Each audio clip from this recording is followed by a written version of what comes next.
On today's episode of The Crit House, artist Aline Smithson talks about her MyFIVE images from James McNeill Whistler, Guy Bourdain, John Baldessari, Matt Mahurin, and Sophie Cal. So Aline, welcome to the Crit House. It's lovely to have you on. When I think I told you before we started recording, that when I started this program, I put together a list of people that I wanted to talk to, and in that short list I had, you were on it. And so it's really, for me, it's an honor to have you on the Crit House. So thank you so much for coming and joining us. Well, thank you. And I really have to acknowledge all the work and effort you are putting into the Crit House that benefits us. So very appreciated. Well, sure. So for those of you out there who do not know, Aline is an artist, a filmmaker, an educator. She's a curator and a writer. At one point, she was a fashion editor before she started focusing on her own photography practice. She has had over 50 solo shows. Her work is in collections around the world, and she has been featured in innumerable magazines. She has published several books, including a retrospective monograph. She is the founder of a site that you must go to if you do not already. Lens Scratch is a photography journal that celebrates a different contemporary photographer each day and is a great resource for photographers. Her recent show, The Ephemeral Archive, was up at the Los Angeles Center of Photography and the Brand Library and Art Center, and recently came down. And your photography, Aline, was featured on our program previously by another photographer as being one of the more influential pieces for that photographer's work. That was Krista Dix, I believe, who Oh, wow. celebrated your work. Fantastic. She was my first gallerist. So I did that little thumbnail about your life and work. How do you talk about yourself? Well, first and foremost, I feel like I'm an artist. Um, I went to school for art, and I have talked about this in my classes that in my art program, we learned painting, drawing, sculpture, lithography, and photography. So photography was just another tool. And eventually, photography got broken out as its own program. And I feel like it really lost a lot of creativity and humor, and it just lost something, sort of not having those other elements around it that you could paint on a photograph, you could do whatever. So we are returning to that now in the photo world, which I think is really exciting. But first and foremost, I feel like I'm an artist. I also feel like a total sham most of the time. Every job I've ever had, I've had no preparation for. When I was a fashion editor, I had never studied fashion. I knew nothing about, other than lying on the couch growing up reading Vogue magazine. And I had to learn on the job. And sometimes I have a quote over my desk by Jim Henson saying, you should never go to school for what you want to do because you learn differently. And I've always kind of felt that I've learned on the job and it makes me different. I have been writing for Lens Scratch for 18 years. That's been very rewarding, but I was also explaining it does impact my own practice because I have to show up every day.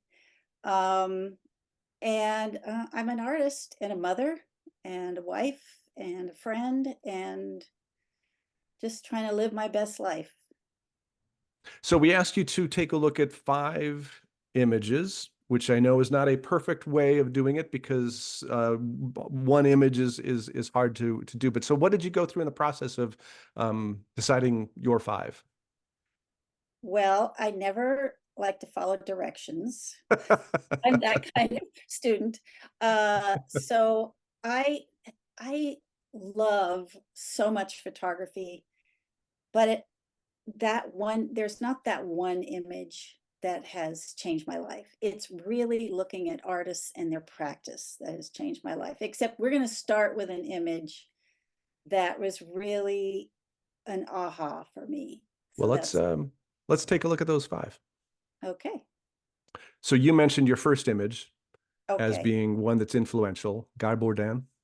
So forget about Guy right now. We're just looking, and forget about Boss Gags, who I was not that big a fan of.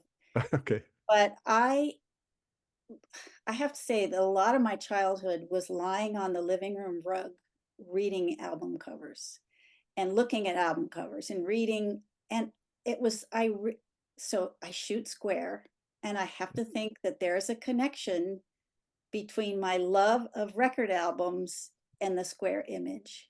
And it was really my first education in how do you tell a story in one image that would go with music.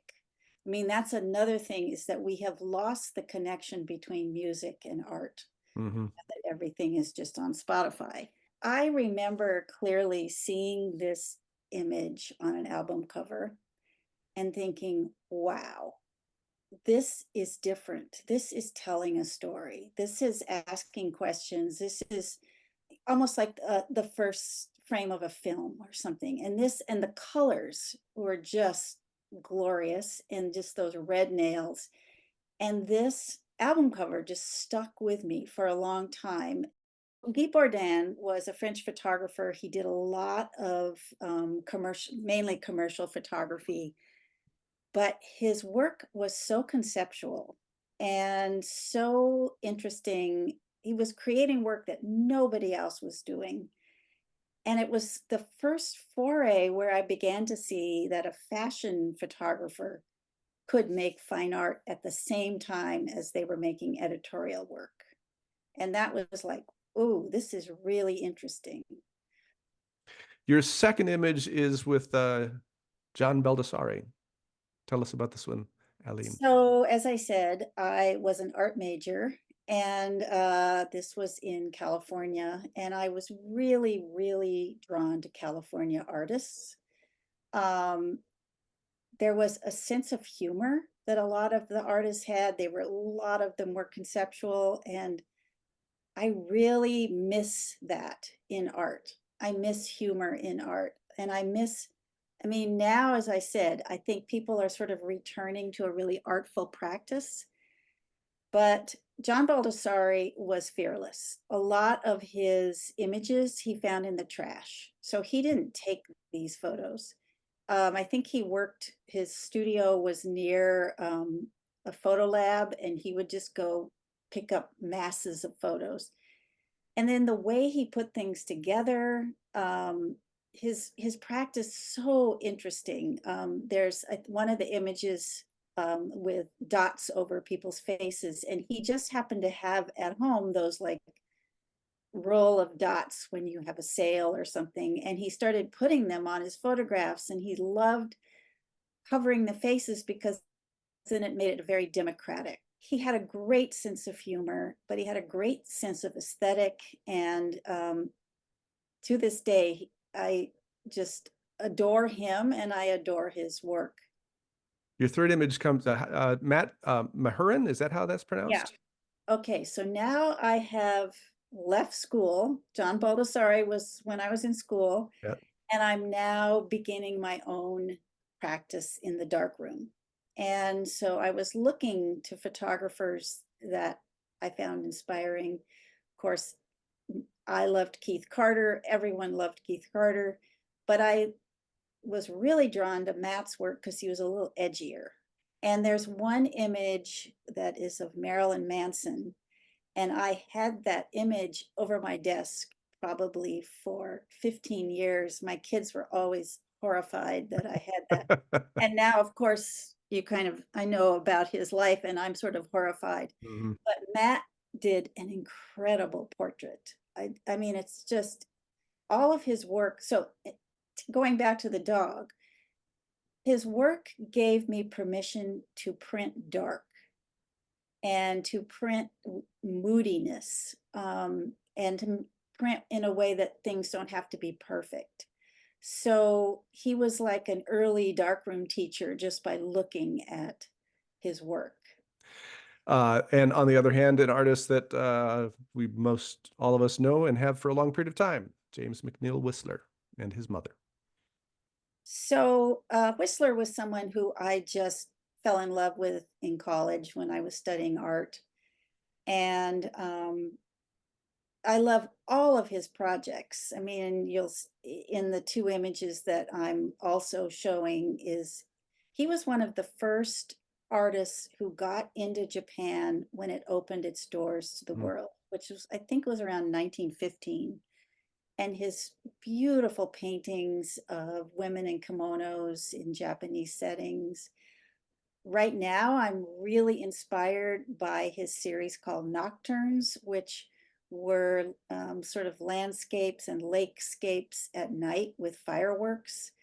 His work has always inspired me. So this image, we all look at and kind of laugh, like, oh, Whistler's mother. It's a cliche now. Quaint, yes. But I went to a garage sale years ago and found a small print of it.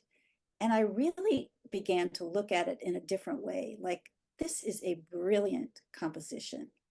Just even the little bit of the frame on the left, her feet are raised. And I looked at that and I thought, what could I do with this? And so at that same garage sale, there was a leopard coat and hat. There was leopard fabric. And then I went to another garage sale and there was a cat painting, and it just all hit. And then I found the exact chair that she was sitting in. And so I asked my mother if she would participate, and we did a 2-year project based on Whistler's mother. They're all silver gelatin prints that then I hand painted. I have such fondness because every time I sell one, I spend time with my mother, who passed away. She passed away before the series was painted. She never saw them painted, but it's gone to Russia, it's gone to China, it's gone to Korea. It's in museums in Korea. I mean, it's crazy. And I think of her getting to travel. So. Well, before we started, you sent me a link to a Lens Scratch article about the show that you just had on, and there was a quote there that talks about that we all have a number of deaths, one of which is when we physically die, and the other one is when people see the last image of us. And because of the success of that project, you have given your mother a life that will extend well beyond perhaps what might have been available to her before. Wow, I had not really thought about that. Thank you. That's so true. Yeah. So. And I wonder if the people who had that garage sale know how influential they have been with the things that they sold. No, they don't. No, they don't. Your final image or images comes from Sophie Calle, who is a national treasure in France. I noticed that Sig also picked Sophie. She did. There is nothing that I don't revere about this woman. I don't know how many people really look at her work and career. She's totally conceptual. I wrote down one of her projects just to read. I received an email telling me it was over. I didn't know how to respond. It was almost if it hadn't been meant for me. It ended with the words, "Take care of yourself." And so I did. I asked 107 women chosen for their profession or skills to interpret the letter. So she got this breakup letter, and then she gave it to 107 women, and Wow. they had to respond to it. And then she did portraits of them. But everything she does is about her life. Yeah. But really, there's other, like one of her early projects was she was at an opening in Paris, and she saw this man and became intrigued by him, and she started to follow him. And she overheard that he was going to Venice the next weekend. And so she went to Venice and she found him and followed him, documenting it, and followed him all over Venice, and then got bored and said, okay, it's over. And then she hired a detective to follow her and write about her I mean, there's just it's it's humorous. I love it. It's all based on her life. And I can't think of a way of working that is more fantastic to just come up with a concept and go for it. And she is, as you say, she's a national treasure. The idea of, I mean, so many photographers are just shooting what they see in front of the lens. But that's why I love conceptual work where you are really creating it yourself. Yeah. So, this is exactly why I was excited to have you on this program. I do what you say, what you just said. I shoot what is in front of me, and um, I don't have a story or a concept behind what I am creating, and I think in part it's because I grew up not um, not understanding art, and I know I don't understand it now. Um, but the things you've been talking about are so resonant. I mean, just like the way you talk about those projects by Sophie Cal. Um, it just, I mean, I sat here while you were talking and I had goosebumps just from that conversation.